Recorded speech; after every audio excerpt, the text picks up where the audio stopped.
One of the things that we want to have a conversation about today is how many of you guys sell advanced security packages at your MSP? Most of you guys? That's probably why you're here. And how many of you find it difficult to have conversations with new customers or current customers on why they need to buy it? All of us? Do they give you that glazed look in your eyes like you guys all have right now at 9 in the morning going, shut up, nerd? Yeah, exactly. So quick little introductions on us. Is this thing not gonna work? Oh, there we go, wake up. All right. Everything's misbehaving today. It's like we all decided to drink too much. So for those of you guys that don't know me, my name is Kyle Christensen. I'm one of the co-founders here at Empath. I did run an MSP in 2016. We made the unfortunate decision to start an MSSP. Back in the days when you had to hire your own analyst and you had to go build out your own SOC because that's cool and that's what I think we should do because no one had ever done it before. And there was like, wow, the thing just keeps going. I'm just gonna go mic off because I talk loud enough. Is it off? Mm-hmm. Sorry about that, guys. Can you guys all hear me? Yeah. All right, let's keep do that way. So from there, when we built that MSSP, I decided, hey, this wasn't for me. I went ahead and exited my MSP in 2018, built a consulting firm called Sierra Pacific Group. From there, we exited 2022 to build this thing called Empath with Alex Farling and Wes Spencer, because I went, hey, you know what would be more painful? Trying to help you guys fix your employees rather than your customer environment. So we're all about education and upskilling. Jennifer, tell them a little bit about you. That's funny.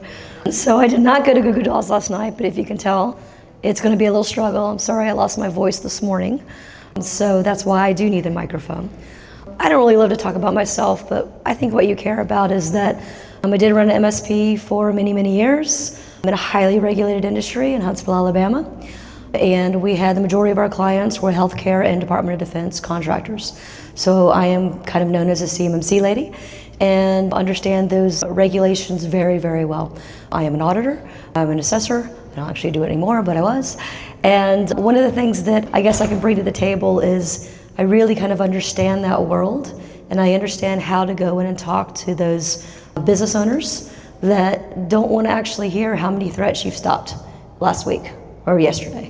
You have to make a business case. So that's one of the reasons why I'm here. We did sell our MSP to private equity a couple years ago and it was awesome. And so I'm now in my retirement, the worst retiree ever. And I speak at these things and I'm part of ConnectWise's Evolve group, so I facilitate. I facilitate the security group, the private equity-backed security folks, the CISOs, and then a couple of other things. So I'm also an angel investor and I'm also a consultant here and there when vendors want to know how to compete or how to support their MSPs that are in highly regulated industries. So, and I drink and I know people. That's my thing. All right, so when it comes to this entire conversation and why we called it risk off, revenue on, is because in our industry, what we really want to think about is what our personal goals as MSPs are. Do any of you have goals that are not to grow your business? Right, exactly. And one of the ways over the last few years is, how many of you guys feel that competition's got tougher? There's more MSPs in your market. All of us, right? More competition. And one thing from private equity that we see from service leadership data is there are more MSPs per capita than there's ever been, which counteracts there's a lot of M&A activity going on. But if you think what happens with M&A activity is that means our industry has a lot of liquidity. There's a lot of value being built. You have a new generation coming in to build MSPs that go, wow, I can build personal wealth if I start an MSP. That makes people want to start a new MSP business or cybersecurity practice. But also what happens with private equity and M&A activity is a Hydra effect. One MSP gets acquired, the tier 3 engineer gets pissed off, the sales rep goes, I can do this, and they go start MSP. So one gets acquired, two start up. And they go into building a practice with more inherent knowledge than you guys did when you started yours. So they start with a new foundation. There's a new evolution of where they build their business on. And if I think, Jennifer, back to when I started my MSP, the requirements were SOC, SIM, and an analyst. I mean, maybe a pen tester, but and why we decided to start an MSSP, and I'm gonna be quite frank here, was, well, one of our law firms said, hey, we have a client that's asking for this bullshit, and we need to check the box. And as a business owner, what did I do? Sure, we can do that. I'm back in my head going, what the hell does SOC stand for? But as you guys have all evolved and added things to your business, that's no longer a differentiator. I did it because no one else was willing to say yes. Now you're in a market where everyone wants to say yes. And this is how evolutions in markets happen.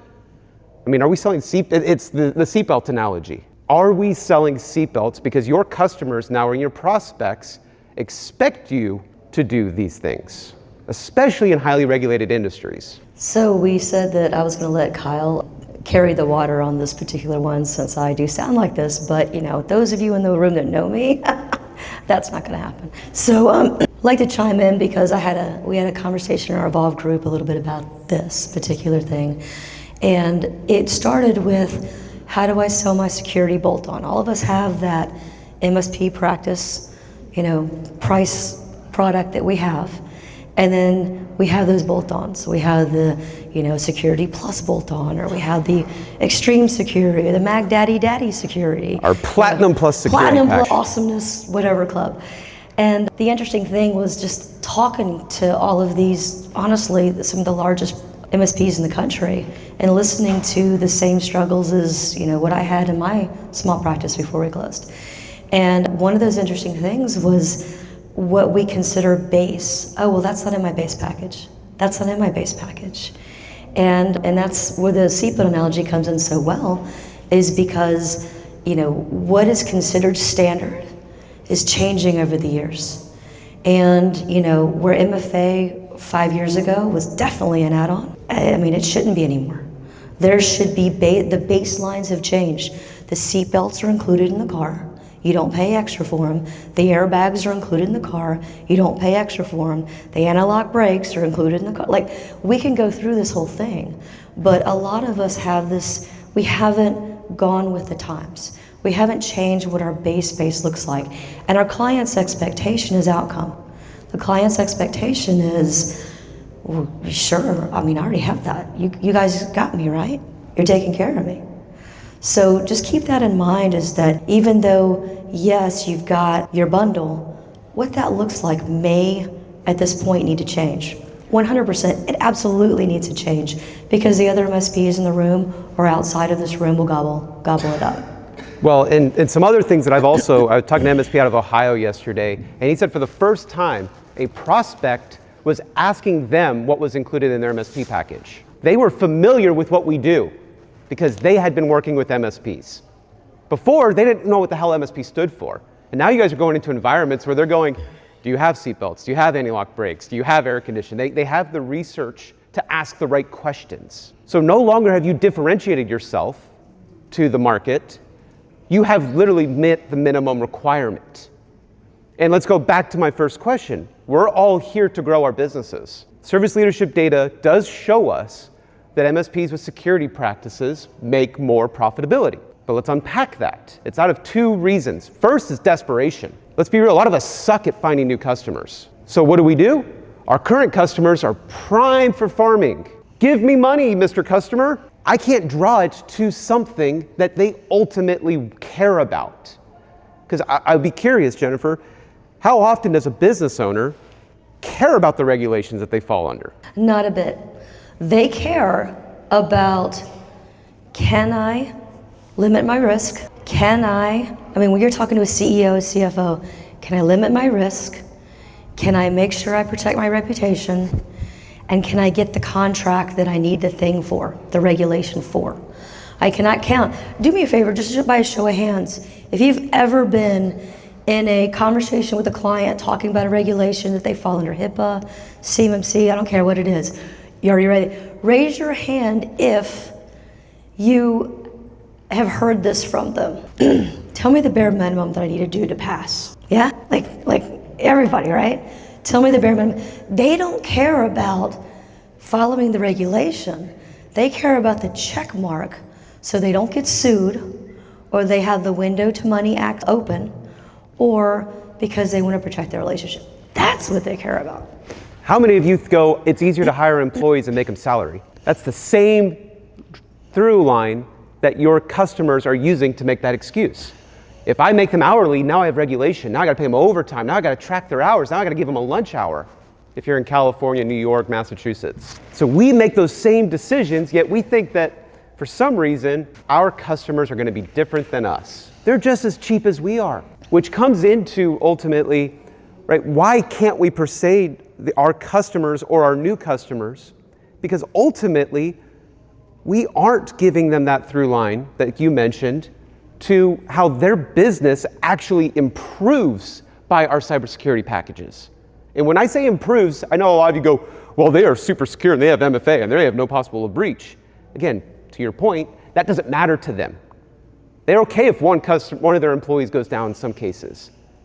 What they care about is, did you help me get that RFP that allowed me to grow my revenue, which improved my bottom line, which allowed me to go buy that new toy that I want to keep in my garage? What they hear from us half the time, and you just iterated it, was if I spend more money with you, my bottom line is going to go down, because we are not able to communicate how our audits and our compliance checks actually improve their ability to generate revenue. So one of the questions that people have asked me in the past, they said, okay, Jennifer, you had 145 clients, customers, and out of that, over 60, I'd say close to 70, were Department of Defense contractors. So we were super in this game. How did you sell to them? And I'm like, well, my others were HIPAA, so they weren't that much off.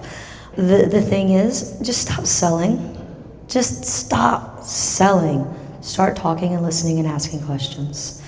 The coolest thing ever is I went into a manufacturer who made paint. And I walked in and I'm like, hey, you guys have paint. This is cool. And they're like, yeah. And I said, well, do you have any, tell me about your business. Tell me about what you do. What's cool about the paint, And they're like, oh, we do this and we have this formula. And they started geeking out to me. And I didn't understand half of what they said. But I was listening and I was understanding, because people love to talk about what they do. And by the end, I realized, oh, you make paint at the time, I'm dating myself, you make paint for the space shuttle. That's different. That's special paint. But I listened, because they were just, to them in their minds, they just make paint. So being able to go in and have a conversation and listen, then I started talking to them and said, okay, so what are your pain points? Well, tell me what your technology pain points are. I can already guess what those are. Your Wi-Fi probably sucks. I can already probably guess. I've heard the same thing over and over again 100 times.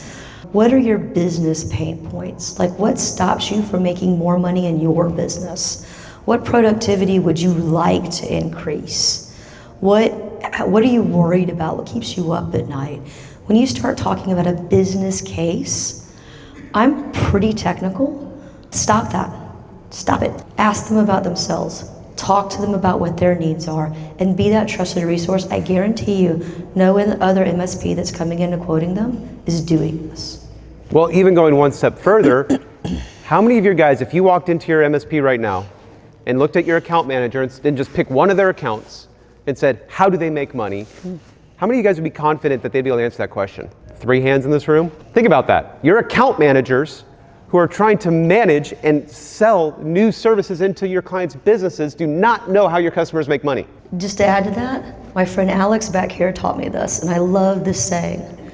We are not selling stuff. We are not selling products. We are presenting positive outcomes. So stop it. One of the ways that you can have conversations with your employees is a simple kind of math problem, word math problem. Outcomes equals goals. Subtract risks plus solutions. And let's be real, as nerds, we know what the risks are, and we know what the solution is because we're desperate to generate revenue. Being simple people, it's the goals that we don't understand from our customers, and your employees don't understand those goals. And what's even worse is if you are the owner or you are the sales rep and you ask the customer what their business goals are, and your employees do not have that information, now you look like an asshole because you asked the question and no one in your company knows the answer. So one of the things that really comes into this is this becomes part of your culture of your company. We are in the business of helping our customers deliver the goals that they have. Because once in a while, technology gets in the way. I mean, let's be real, everything's technology now. The CRM goes down, can they make a deal? Oh, but it's in the cloud. It's HubSpot's problem. Great, what did your customers see? Technology broke and the nerd didn't fix it. Now, when you come into this environment, Jennifer, I'm curious, did they ever give you pushback on asking these questions? Well, they never do, but you need to feed. So let's talk about the lead gen process just for a second. I'm not gonna tell you how to generate leads. That's not what this is about.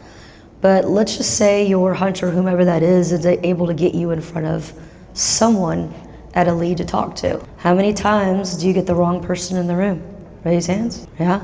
Is that a big problem that you talk about, is how do we get the right person in the room? So one of the things that we developed, which was pretty cool, was, hey, whomever I'm talking to on the phone or through email to get that first meeting, I'm gonna start asking them questions they can't possibly answer. Now realize, this isn't the ISSM, this isn't the technologist that's there or the techiest person in that company. I'm gonna start asking them about risk. I'm gonna start asking them about, what is your risk tolerance? And they're gonna tell me. All right, what's your CEO's risk tolerance? What's your CFO's risk tolerance? Great, tell me if this thing goes down, how bad is that? Is it a bad day or is it a, oh my gosh, I'm jumping off a building day? Like, let me know this. When you start feeding these questions in the beginning, we had a 75% close rate because we were able to get a C-level in the room on that first face-to-face or that first face-to-face Teams call if it was COVID, or if I sound like this. So that was super helpful because then the technology person within the organization, let's face it, most of the time the CEO farms it out to whomever and say, hey, you're techie, go find me somebody, right? And so when we're able to say, oh yes, definitely want to geek out and talk techie to you, and I will do that. But in this meeting, I need to understand your company values. I need to understand where your pain points are from a business standpoint, not a techie standpoint. And you're able to get those C-levels in that room, and that is so key to get that close window down. Well, and what's fun about this as well is you have that conversation with the CEO. That CEO gives you, hey, here's my risk tolerance and here's what my outcomes are, and they'll give you all the things that they are proud of, the things that they are sitting on going, this is why I started this business. You're gonna see that excitement. Then you're gonna talk to the techie person and you ask them the same question. What are your guys' goals? What are your risk tolerances? And you're gonna see how misaligned they are. And when you see that misalignment, it's your job to make sure that you get alignment out of them. Because what you don't want them is to go talk behind your back and be so misaligned that now they convolute the problem that you are trying to help them solve. And I saw this all the time, right? You talk to the CEO and he'd be like, yeah, sure, we need to do this. We need to get more RFPs. And you go talk to the tech person and they'd be like, yeah, we're not doing any of that stuff. We don't have the infrastructure. I don't have the budget. And you go, oh, you don't have the budget? He said he didn't care. Now I have to literally be a bridge of communication. I don't know if you ever ran into that, but we had similar to you, a cabling company in Oceanside, California. That's 5 miles outside of Camp Pendleton. And they made cables. And I'm like, why the hell do you guys make cables in the United States? Like Ethernet cables. It was the same answer. Oh, because we just needed a way to make money and everyone was buying cables in the early 90s and all these nerds have boxes of cables. We need to make more of them. I mean, who doesn't have the box of cables? It's a rat's nest. So, right, you start pulling on that thread of, well, what made you guys manufacture them in the US? Well, we wanted to get our costs down. Oh, that's cool. So who do you sell to? Oh, mom and dad's, electrical firms, Camp Pendleton. What? It's the same thing. So ultimately what we're talking about here is that what your customers aren't buying from you is because they're not hearing the value that they have. What is the value outcome that you are going to deliver to them? Now, when we get into this conversation, Jennifer, I'm curious we don't want to drown them because it's going to be so easy to drown them. It's going to be so easy to get them into a situation where even if, and I'm not a CMMC expert like you are, because I've seen CMMC and I roll my eyes going, oh my God, I am avoiding this like the plague. Because I look at it and go, I don't know how to have a conversation with a CEO that's in some highly regulated area and not make him roll his eyes or have him glaze over. So how do we start to approach this when it gets to this level of complexity? Especially when it's things that are outside of our control. So I personally love highly regulated industries. They just excite me so much. And here's why. Because they have to do the thing. They have to do the thing. You can't just go, yeah, I'm not gonna do it. I mean, HIPAA you can right now until, well, let's see what next year brings. But yeah, with HIPAA, if you get, I liken it to driving a car, because I like cars, So with HIPAA, with your car, you can drive your car without a driver's license for a day, a week, a month, a year, until you get caught, right? And then when you get caught, it's a bad day. It's not a horrible jump off the building day, but it's a bad day, right? But you start getting regulations that force compliance, like CMMC, where the car door won't even open until you scan your driver's license. Now, you've got an environment of they have to do the thing, they're just picking the best company to do the thing with, right? So even though it takes a lot to get in a line with standards, with controls, I like it because it is an easier conversation. Now, Kyle, just to kind of go back and directly answer your question, here's what you don't do. You don't go in and go, hey Kyle, how you doing? Good. Hey. Yeah, cool. I know you're in CMMC, or you have some FDIC, you're in banking, you have FDIC controls. So let's just sit down and go control by control, and let's just talk about all the stuff we do for you. Is this going to take long? There's 110 controls in CMMC, so sure. 110 controls. Yeah, 328 assessment objectives. So yeah, let's go through all of them in detail, excruciating detail. That's what you don't do. What you do is, how many people here have ever heard of something called a shared responsibility matrix? Raise your hands. Customer responsibility matrix, basically the same thing. Okay, slight different, but basically. So isn't it cool now to walk in and go, oh yes, I understand you're in this industry. We have already mapped out all the controls within your industry, all of the 3.1.2s, 3.5.6s, all of that. We've mapped out of what we as the MSP take care of for you, what a vendor like Microsoft or someone might take care of for you, and what your responsibility is, Mr. Customer. So now you've made this a business conversation. You haven't gone control by control. You said, hey look, I got this document I'll send to you, and it'll show you that just by coming into our services, you are getting 80% there. I'm throwing that number out. I don't know what services you all offer, so there's stuff and things you have to do. But this is where the industry is going. This is where you have to walk in. CMMC requires you to have this. So this is where HIPAA will soon require you to have this, probably next year, late next year. FDIC has already had this, just no one does it. So my comment on this is, don't have the control by control conversation. That's old school. That's cute in the 80s, let's not do that. You need to go in and say, I know you are concerned about not being able to get that $30 million Lockheed contract. So let me show you how we help you get there. That's the business conversation.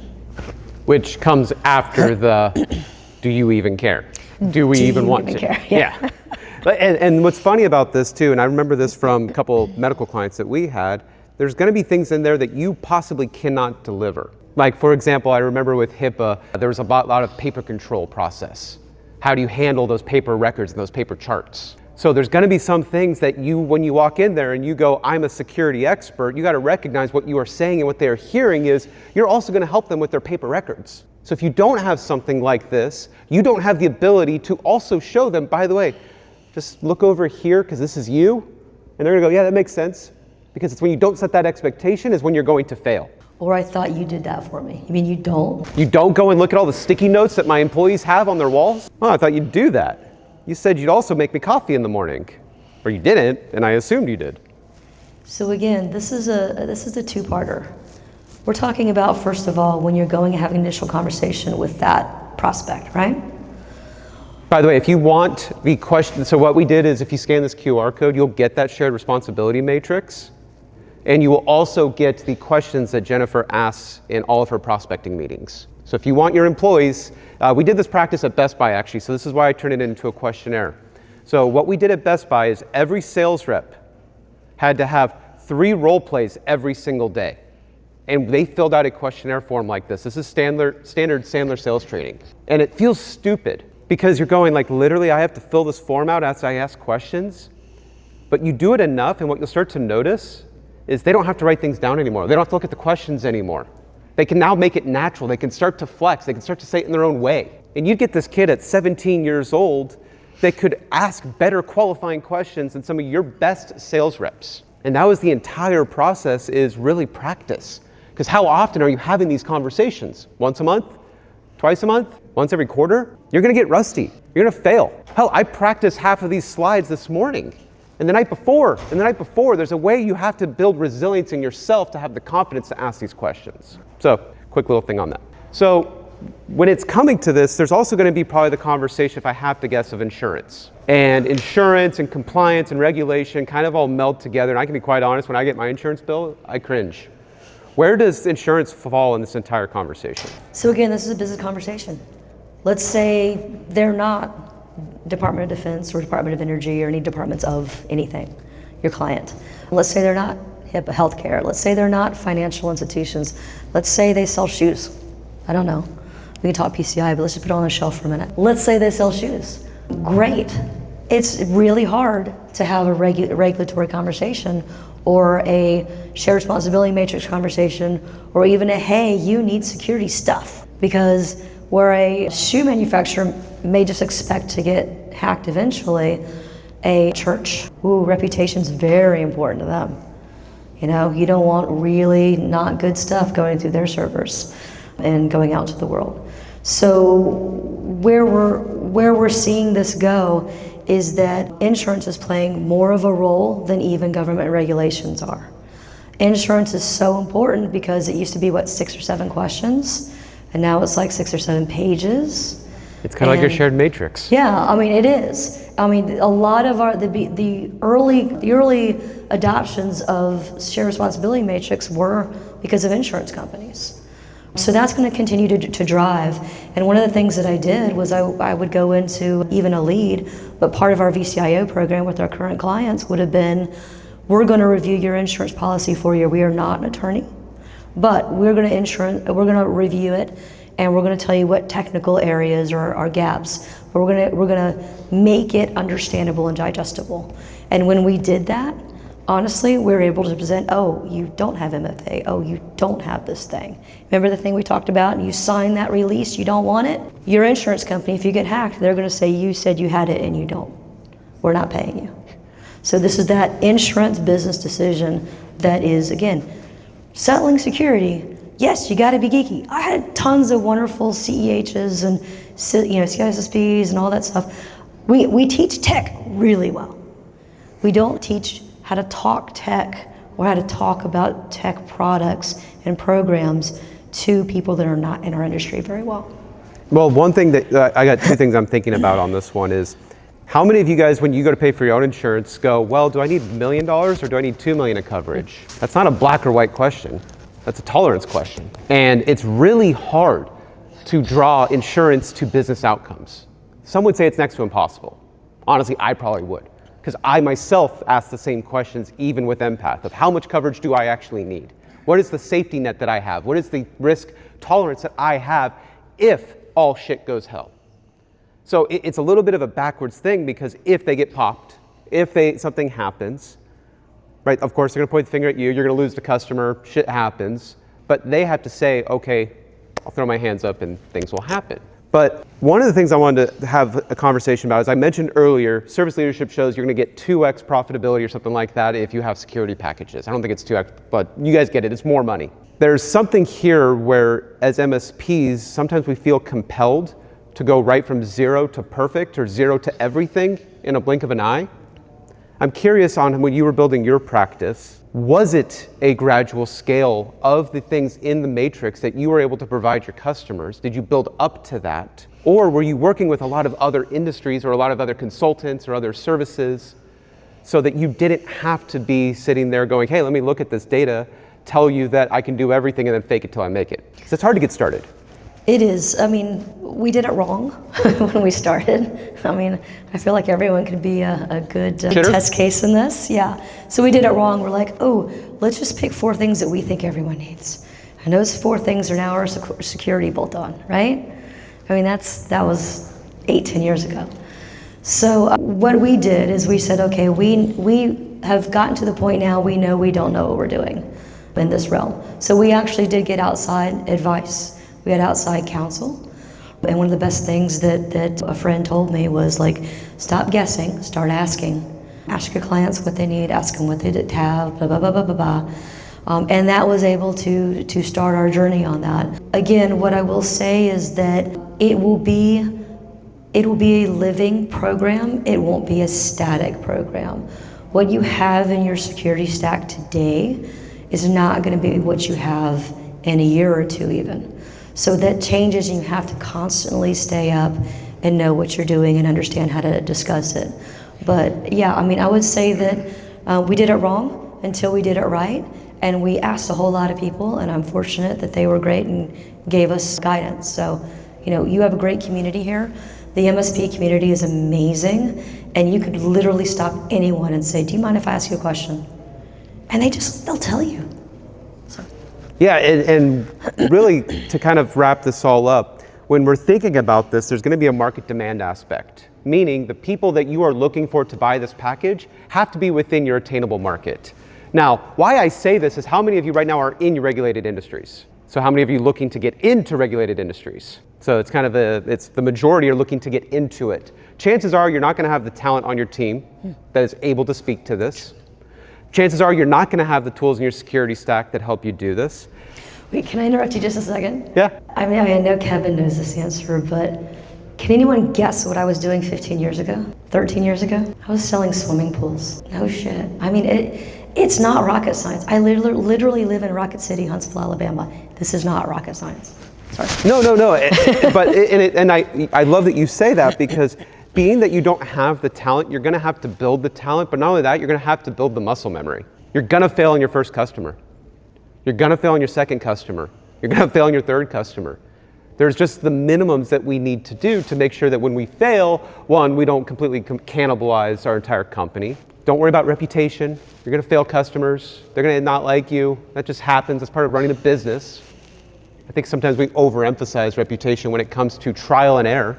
So if you have somebody in your current book of business that is in, I would say, becoming, like you said, HIPAA might happen next year, be open to practicing. Be open to being vulnerable with them. Be okay with telling them, I don't know, but I will find out.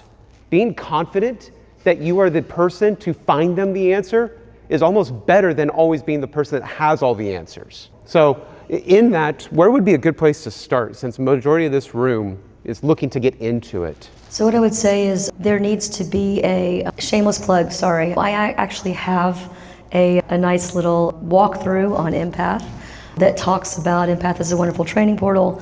I don't work for them, but I have a nice little contribution on there that you can go and watch, and it talks about, hey, I'm thinking about getting into this. What are the steps I need to take?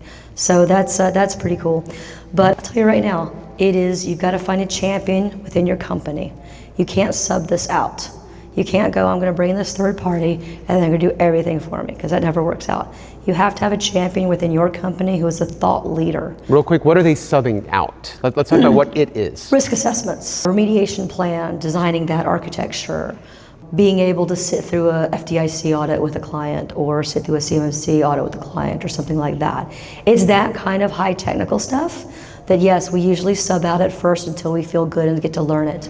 But in the beginning, you still need to have that point of contact within your company that can range how we're doing, but also go to the C levels and go, okay, we have to do this thing because it's gonna be bad if we don't.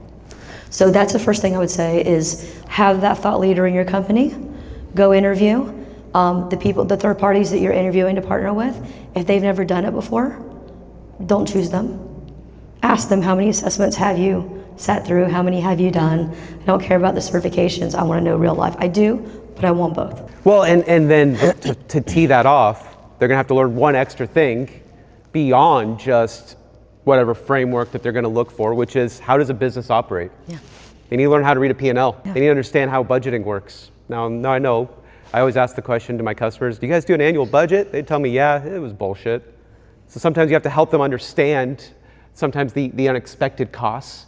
But if they become the security professional, we also don't want them to become overly obsessed with the security professionalism when it goes outside of the bounds of our customers, especially if they've never done an audit before. Well, and it's not just talking to your customers. All of this that we've been talking about for the last 45 minutes isn't just, how do I talk to your customers? How many currently have a board of directors or a board of some sort? Anybody? Okay. Hopefully you'll get to a point where you do have a board.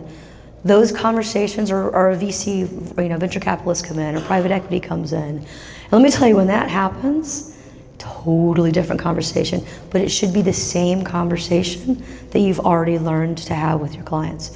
You just talk to a board that way. Awesome. He taught me that. All right, guys, thank you for being here. Do you guys have any questions? We've answered everything. All the stuff. Yes.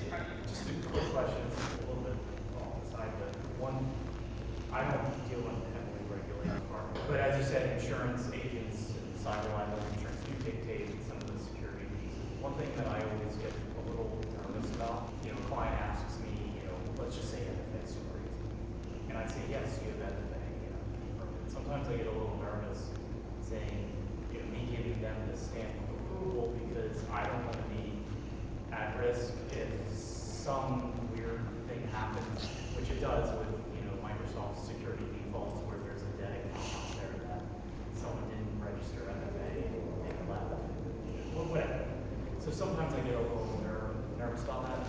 I am not an insurance expert, so I sometimes come back to me and say, oh, you said you're not trying being dramatic, being a little nervous about that. Do I still continue to sit in on those conversations and advise them? Should I have a document that says, hey, even though I'm providing you the info, it's still on you that if you get compromised, you can't come back to me. I don't know, that's just something I will. So there's the real answer and there's the vanilla answer. The vanilla answer is, oh yeah, have them sign off on this, have them have documentation. But the real answer is if someone wants to sue you, they're gonna sue you. And it's just honestly, spending your life worrying about if someone sues you is wrong-headed. What you need to do is you need to make sure that they can't have a gross negligence claim against you. So what that means is, I've done the stuff and the things, shared responsibility matrix, I have shown you the stuff and the things that I've done. And the rest of it is, sure, if you want to find someone to take this on contingency, good luck, but they're not going to take it. Well, and the other thing too, right, is your employees are going to fuck up. They're going to not check the box. They're going to, they can't put timesheets in, let's be real. So part of running a business is understanding that you have just things that happen. And that's why there are E&O policies, right? Those are why you have business protections to make sure when my employee does screw up, I don't lose my entire business. Now, yes, the MSAs protect for some things, but you could sue anybody for anything in this world. The most protective thing is processes. If you can show you had a process in place, your intent was to do the stuff and the things. Or even document conversations. Hey, I sent you an email saying we're turning MFA on, and you came back and said, everybody but the C-suite. Good, I have it in writing. That's enough to show I tried. You don't have to make big documentations. We tried it for a while. I don't know if you did, Jennifer, the opt-out contracts. Of you need to sign this so you get scared when you didn't decline my backup. You use it as a sales tool, really, right? But at the end of the day, it could just be a simple email. Any judge is going to look at that and go, no, they tried. So, any other questions? Yes. So I deal with a lot of clients that are going through CMMC process now. We help them prepare for CMMC, certified one specific client. They choose not to do a lot of these controls. They're saying, but upon investigation, I know they are not. Oh. How can I handle that conversation with them in a way that's not me just saying, bro, you're gonna get sued? Well, you're not going to get sued. It's orange jumpsuit time. So there's False Claims Act that they're violating. So I would download the False Claims Act. I would throw the big old book of thing right in front of them with paper, old school paper. But then I would just write one sentence on there. Last 3 False Claims Act, this is public record. Last 3 false claims were 50 million, 30 million, 20 million, and CISO went to jail. I hate to sell on fear, but if they're gonna say no, and the government has said if you don't do this, bad things are gonna happen, you need to show what the bad things are. You're actually helping them manage their risk. Yeah, you have to have your documentation that you told them they shouldn't answer X to this question. And if they do anyway, now you are protected just because it's documented. But this is the world in which it becomes very, and I know where you are from a business perspective, it's hard to have that conversation with your customer if you're afraid of them leaving you, because you don't want a customer to walk away because you told them they're an idiot. So, well, the Cyber AB board specifically says you cannot outsource your liability. So the OSC, which is your actual end client, that your MSP or you have, has hired you. They ultimately are responsible in orange jumpsuit, not you. Yeah, so you're protected there. Any other questions? All right, well, we held you guys a little bit over time, so I'll go ahead and let you guys get out of here. Thank you very much.